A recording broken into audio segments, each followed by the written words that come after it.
Morning morning leave వచ్చేవేంద్ర స్వామి.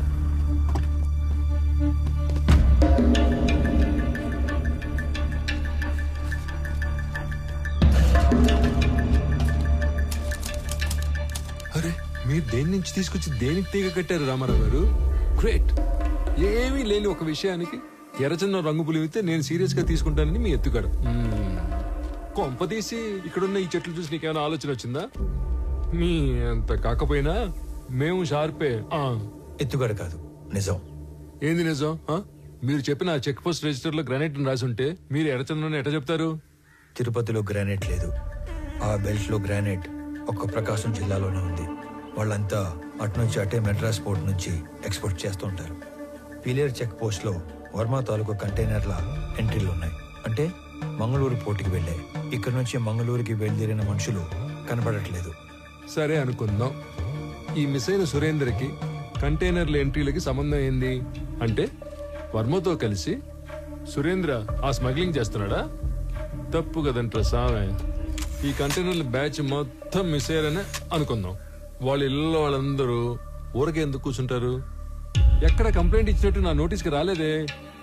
వాళ్ళ అడ్రస్లు మీ దగ్గర ఉన్నాయా?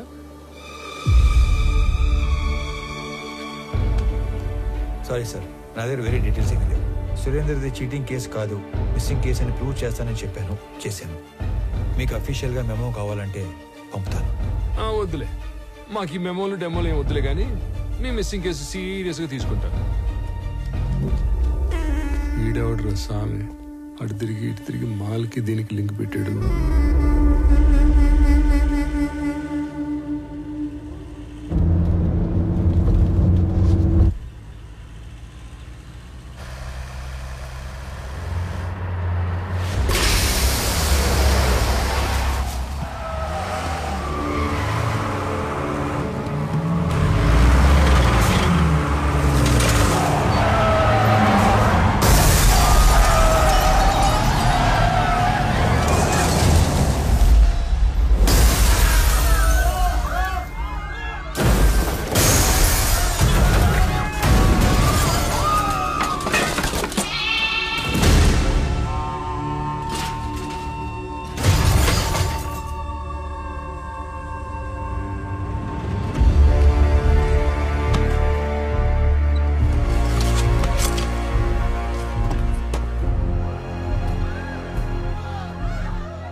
చట్టంలో గవర్నమెంట్ ఉద్యోగానికి 1,00,000 బాధ్యతలు చేయాలని రాసి ఉంటది.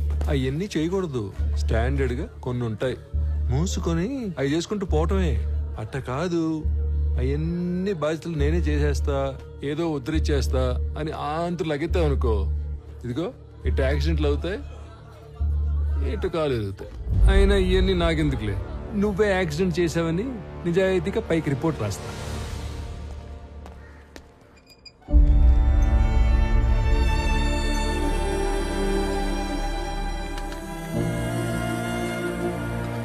యాక్సిడెంట్ డైరెక్ట్ గా నీ వల్లే జరిగిందని యాక్షన్ తీసుకోక తప్పట్లేదు. నేను ఈ ఎంక్వైరీ కమిటీలో రామారావుకి 6 months సస్పెన్షన్ ప్రపోజ్ చేస్తున్నాను. ఏమంటారు ఎస్పీ గారు? Sir, if you don't mind a humble submission. 6 months suspension అంటే కొంచెం ఎక్కువని నా ఫీలింగ్. అది అతని ప్రమేయం లేకుండా జరిగిన ఒక accident. Moreover, he helped the people also. So, I propose 3 months of suspension and I request you to consider that. I'm okay with this. Yeah, thank you, sir. Better be safe than sorry next time, Mr. Ramarao. Thank you sir. Phone చేసిన వెంటనే వచ్చినందుకు మీ అందరికీ చాలా thanks రా. మేము మనందరినీ ఇక్కడ పిలవడానికి ఇంకో బలమైన కారణం ఉండాలి. నేను ఇక్కడికి ట్రాన్స్ఫర్ అయ్యి వచ్చాక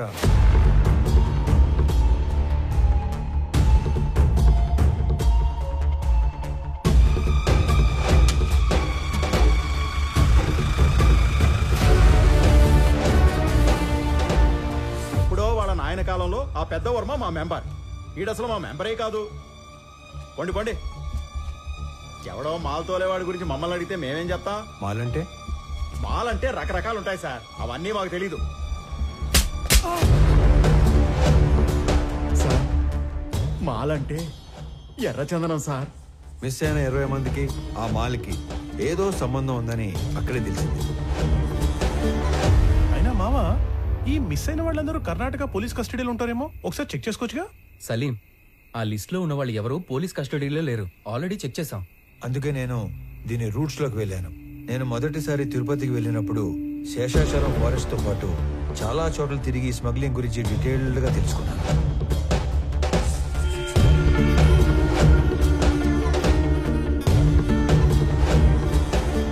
ఈ టోటల్ స్మగ్లింగ్ నెట్వర్క్ లో మొత్తం 5 లేయర్స్ ఉంటాయి. Number 1, wood cutters. వీళ్ళు పేద లేబర్.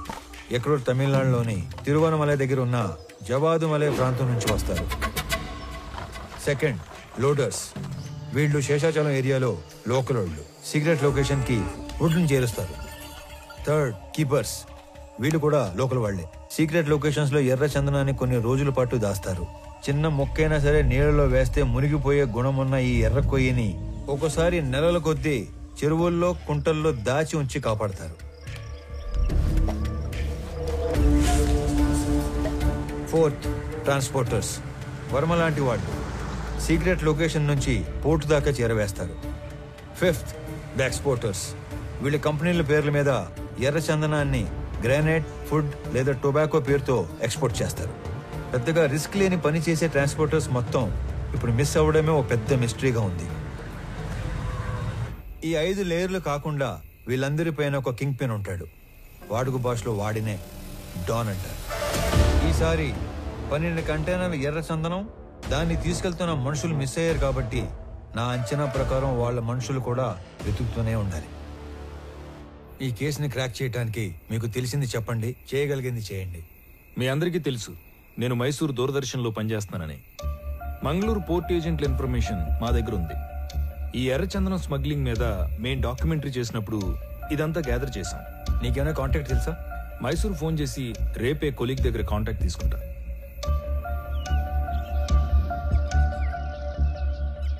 నేను నీకు రాత్రి చెప్పినట్టుగానే మా ఆఫీస్లో కొలీగ్కి ఫోన్ చేసి కాంటాక్ట్ తీసుకున్నాను. నువ్వు అనుమానించినట్టే పోర్ట్ ఏజెంట్ అప్పుడు మిస్ అయిన మాల్ కోసం తిరుగుతున్నాడంట. నువ్వు వెళ్ళి కలవచ్చు. సరే మరి నేను వస్తా. అలాగే.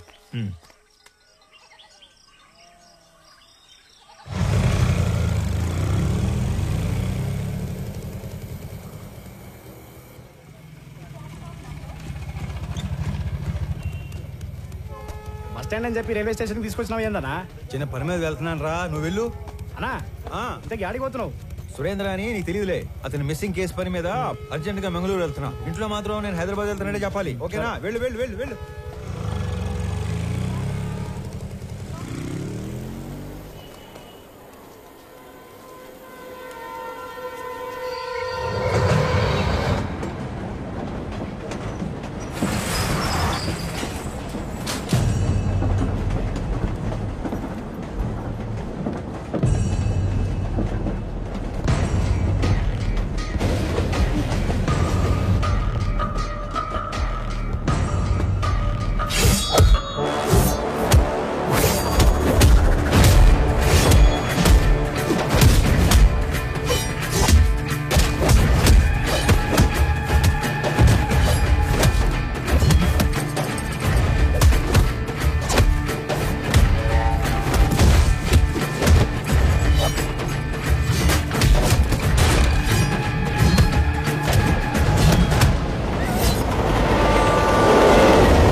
అనంత్ నువ్వేంట్రా?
బిడ్డ చురుగ్గా ఉండే కుర్రాడు. తల్లి అంత అయిపోయిళ్ళా? అదిగో పాడేనమ్మా, ఇంట నా బిడ్డ తీసుకుపోయినాడు. ఇదిగో ముఖం కూడా చూడడానికి లేకుండా కట్లు కట్టి తెచ్చి పట్టేసినాడు. రామారావు, పోతావా నువ్వు? నాశనం అయిపోతావు, సర్వనాశనం అయిపోతావు, పట్టు పట్టుకుపోతావు, దొంగ పట్టుకుపోతావు.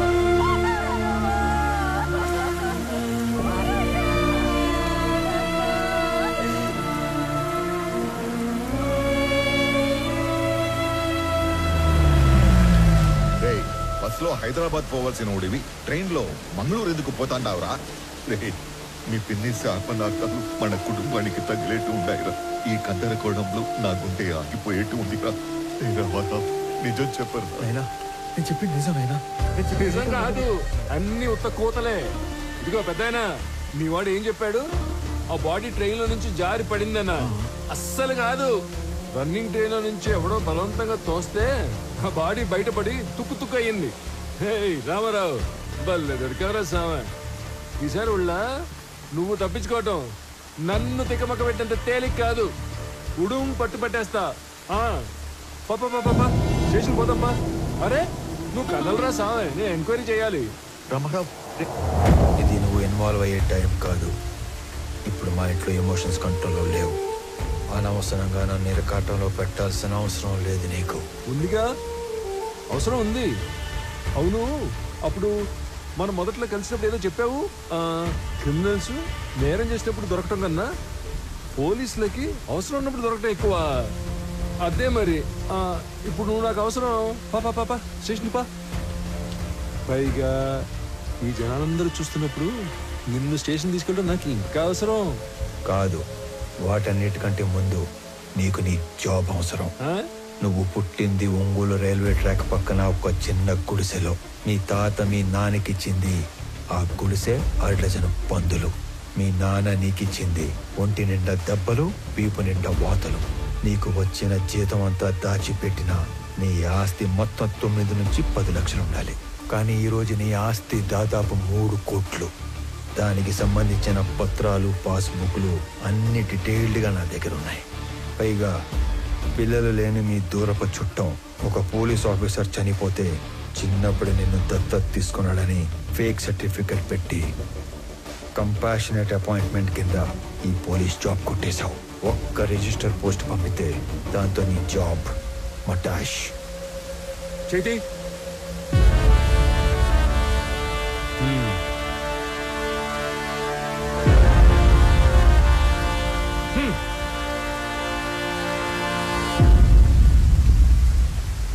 ఏందిరా, ఆ పోలీసు ఎంత బలంగా వచ్చినాడో అంతే భయంతో పోయినాడు. ఏం చెప్పి భయపెట్టినావురా? అసలు ఏం చేస్తున్నావు నువ్వు? అనంత వాళ్ళు ఈ మధ్య ఆస్తులు ఏమైనా కొన్నారా? ఎక్కువ డబ్బు వాళ్ళ చేతులు మారడం ఏమైనా చూసావా? నేనేం అడుగుతాంటాను, నువ్వేం అడుగుతాంటావు? రే, తండ్రివి అయ్యుండి ఈ వయసు తండ్రితో అబద్ధం చెప్పకూడదురా. నేనేం అబద్ధం ఆడలేదు నాయనా. నేను ఎక్కువ బాధ పెట్టకూడదని నిజం దాచాను.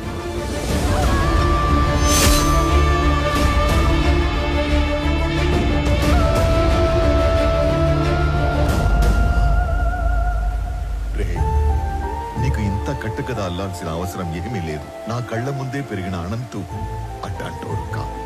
ఈ రెండింటిలో ఏదో ఒకటి అబద్ధం. కానీ నమ్మటానికి మనసు ఒప్పుకోవడం లేదు. పరాయ వాళ్ళు తప్పు చేస్తే ఒప్పుకోవటం, మన వాళ్ళు తప్పు చేస్తే ఒప్పుకోకపోవటం హిపోక్రసీ నాయనా. నాయనా, నీకు దండం పెడతాను. నాకు నీ అంత పరిజ్ఞానం లేదు, కానీ మమ్మల్ని ఏమాత్రం నెమ్మదిగా బతకనియాలని ఉన్నా ఆ మాలిని సమస్యని దయచేసి ఇక్కడితో వదిలేరా.